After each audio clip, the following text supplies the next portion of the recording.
ఈ నేల ఈశ్వరుడిది, ఈ నేల అసురుడిది కాదురా, ఈశ్వరుడిది, పరమేశ్వరుడిది. కాదని తాకితే జరిగేది తాండవం, అఖండ తాండవం అంటున్నారు బాలకృష్ణ. సింహ, లెజెండ్, అఖండ వంటి హిట్ సినిమాల తర్వాత హీరో బాలకృష్ణ, డైరెక్టర్ బోయపాటి శ్రీని కాంబినేషన్లో తెరకెక్కుతున్న చిత్రం అఖండ 2 తాండవం.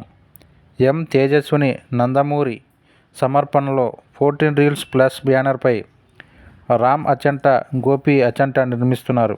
హైదరాబాద్లోని ఓ స్టూడియోలో ఈ సినిమా రెగ్యులర్ షూటింగ్ని ఫైట్ సీక్వెన్స్తో ఆరంభించారు. బాలకృష్ణ పాల్గొంటున్న ఈ సీక్వెన్స్ని స్టంట్ మాస్టర్లు రామ్ లక్ష్మణ్ సూపర్వైజ్ చేస్తున్నారు. ఈ సందర్భంగా మేకర్స్ విడుదల చేసిన ఓ వీడియోలో బాలకృష్ణ చెప్పిన పై డైలాగులు ఉన్నాయి. 2025 సెప్టెంబర్ 25న దసరాకి అఖండ 2 తాండవం సినిమాని రిలీజ్ చేయనున్నట్లు ఈ వీడియోలో స్పష్టం చేశారు.